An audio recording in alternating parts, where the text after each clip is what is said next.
You're lying in bed, phone in hand, telling yourself, just one more video, then I'll stop. But you said the same thing an hour ago, before Maghrib, before Isha. Now it's late, your chest feels heavy, and you're stuck in that same dark cycle again. You know the feeling, dirty, guilty, like you've let yourself down. I've been there. That moment when you're scrolling and something catches your eye. You know you shouldn't look, but you do. And suddenly, it's like your brain switches to autopilot. Your thumb keeps scrolling, your heart's racing, and before you realize it, you're somewhere you swore you'd never go again. It's not just lust. It's that whisper inside convincing you it's harmless. It's just a glance, no big deal. But deep down, you know it's eating away at you. It's why your salah feels empty, why the Qur'an sounds like words on a page instead of medicine for your soul. Here's the truth. You're not evil. You're not a failure.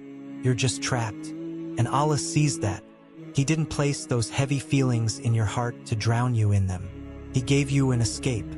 5 verses. Not to shame you, not to condemn you, but to pull you back, to shake you awake like a friend saying, bro, snap out of it. You're better than this. These verses cut deep. They'll make you think. They'll show you the way to heal your heart. If you're tired of feeling like a stranger in your own faith, stay with me, because these 5 verses are your way back. Let's start with the first one. 1. The desires you justify become the chains you carry. You didn't fall into lust overnight. Started small, innocent even. Post here, a reel there. Maybe a crush you knew was haram but brushed off. You told yourself, it's nothing major. Just looking, just scrolling, just talking, but just piled up. And now it's months, maybe years later, and you're dragging chains heavier than you ever imagined. The worst part? It doesn't even feel like a choice anymore. You open your phone like you're programmed. You swear you'll lower your gaze, but your fingers betray you. You delete the app only to reinstall it hours later, because your dopamine crashed and you needed another hit. That's how lust works. It doesn't wreck you in one moment, it trains you. Step by step, it makes haram feel normal. And by the time you notice the chains, you're already far from where your heart used to be. But Allah doesn't ignore this cycle. In Surah Al-Jathiyah 45:23, He asks, have you seen the one who takes his desires as his God? That's not a metaphor. It's a diagnosis. Because when your desire tells you what to click, what to watch, who to fantasize about, you're not in control anymore, and you obey without resistance. That's not freedom, that's quiet slavery. It's so subtle most people never even notice it. The thing they kept excusing, the thing they thought they had under control, eventually became the thing that defined them. You used to control it. Now it controls you. But here's the twist. This verse isn't here to condemn you. It's not a hammer, it's a mirror. Not to make you hate yourself, but to show you who's really been steering your choices. It's not your soul. It's not your values. It's just habit dressed up as desire. And until you face that truth, healing can't begin. So if these words sting a little, good. It means the real you is still alive beneath the noise. 2. Lust doesn't just blind you, it rewires you. You didn't see it happening. The first time it was harmless. A reel, a joke, a song with a vibe. Then another, and another, until your brain stopped reacting to real life. Your friend's wedding feels dull. A Jumu'ah khutbah can't focus. Even real women, women of dignity and warmth, your heart doesn't flinch. It's not blindness, it's rewiring. The dopamine you used to get from connection, from meaning, from peace, has been hijacked by pixels and fake intimacy.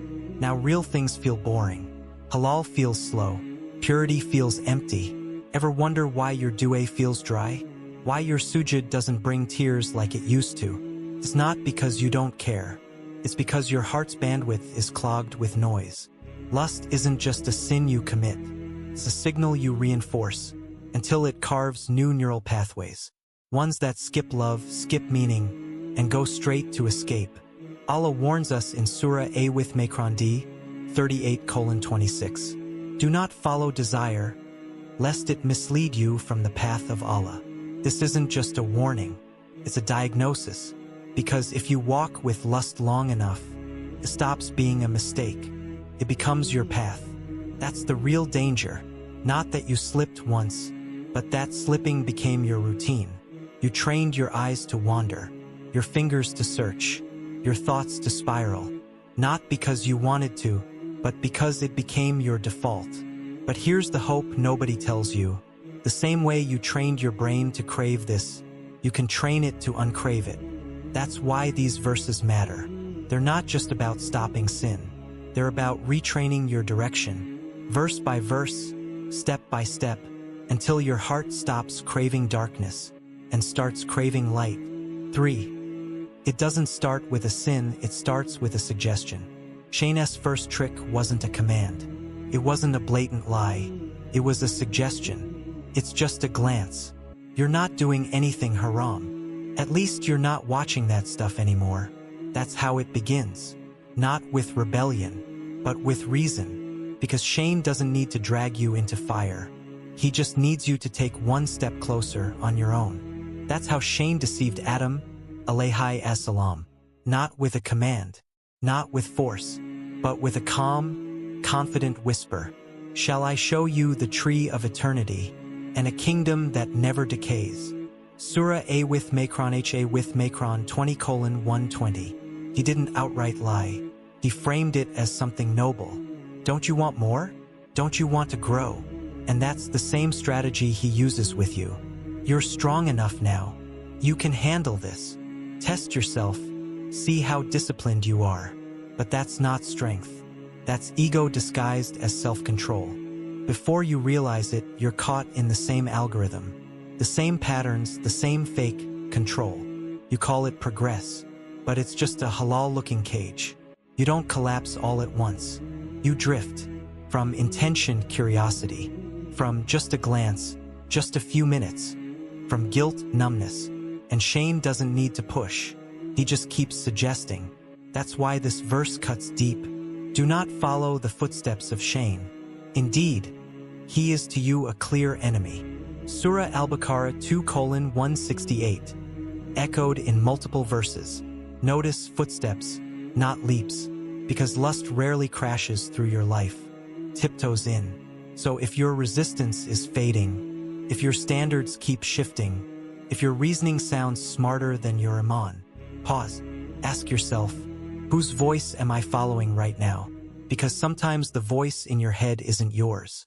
And the thoughts that feel like freedom are actually a leash. For you tried to numb the fire by feeding it. You didn't plan to spiral. You were just tired, lonely, bored.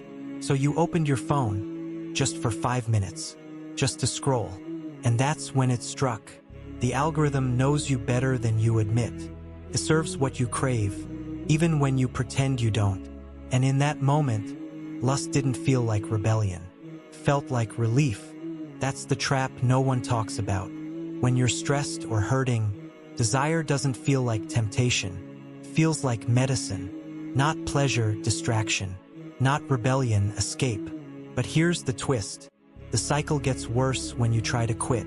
You delete the app, block the site, lower your gaze, and for a few days you feel strong. Then the withdrawals come. Not physical, emotional. You snap at people. You can't focus. You feel heavy, irritable, restless. The fire you used to smother with lust now burns inside you even hotter. And what do most people do? They feed it again. Because nobody told us this. When misused, desire turns into a drug. The more you consume to feel better, the more it hijacks your wiring to make you worse. That's why Allah warns in Surah Al-An'am 6:151. Do not approach indecency, whether open or hidden. Notice, he didn't just say don't commit it. He said don't approach it. Don't flirt with the edge. Because Islam doesn't just protect you from sin. It protects you from the buildup that leads to it. The stuff you call coping. And here's the powerful part. Backed by Qur'an and by research, repeated exposure to lust literally rewires your emotional tolerance. The stuff that once shocked you becomes normal. The content that used to disturb you becomes your new baseline. That's not who you are. That's just the fire getting hungrier. And fire never stops with a spark. So the next time you feel that urge to calm your nerves with something haram, ask yourself, am I trying to heal the fire inside me? Or am I just feeding it more fuel? Because real relief doesn't leave you drowning in guilt.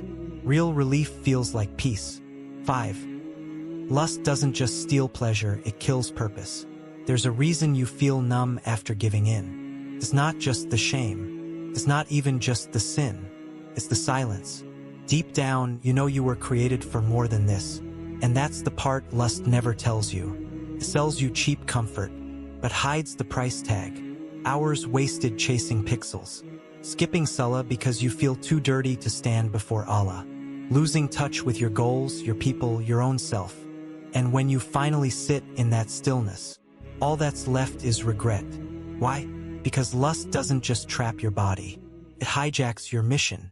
Look at Prophet Yusuf, alayhi as-salam. Young, alone, tempted by a woman of power, literally calling him every excuse to give in. But what did he say?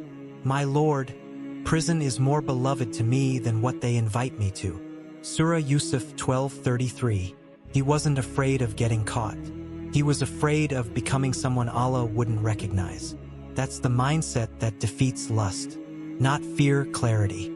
Because lust doesn't start by tempting your desires. It starts by clouding your direction. And that's the real damage. You stop journaling. You stop making do. You stop dreaming big. Your soul shrinks down to a screen. But it doesn't have to stay that way. Purpose doesn't die, it just gets buried. And every time you fight the urge, even if you stumble, you peel back a layer. You get closer to the version of you Allah always intended. That's why this last verse isn't about punishment. It's about permission. Permission to start again. Permission to move differently. Permission to become the person you were always capable of being. Once lust stops driving the wheel. So let's close this with something real. Because what you do after hearing these verses is where everything changes. If you've made it this far, that already says something. You didn't click away. You didn't scroll past. You stayed. Maybe that means you're not just someone struggling with lust. Maybe you're someone finally ready to outgrow it. You're tired of the fake highs. Tired of wiping your browser and wiping your tears. Tired of watching your dawn delayed while your desires steer the car. But here's what the Qur'an just reminded you. Your soul was never built to run on shame. Allah didn't reveal these verses to crush you. He revealed them to wake you up, to anchor your heart, to clean the lens so you could see clearly again. Because the moment you whisper, Ya Allah, I don't want to fight you anymore, that's the moment your healing truly begins. And that cycle you thought you'd never escape starts cracking, not because you forced yourself, but because the truth finally sank deeper than the desire. So if this touched something real in you, don't let it fade with the next scroll. Leave a short do in the comments. Even just, Ya Allah, purify my heart. Even just Ameen. You never know whose heart it might reach. And if you know a friend, a sibling, someone close, who needs this but won't say it out loud, send it to them quietly. No lecture, no judgment, just a lifeline. We're all crawling through the same storm. Let's not walk it alone.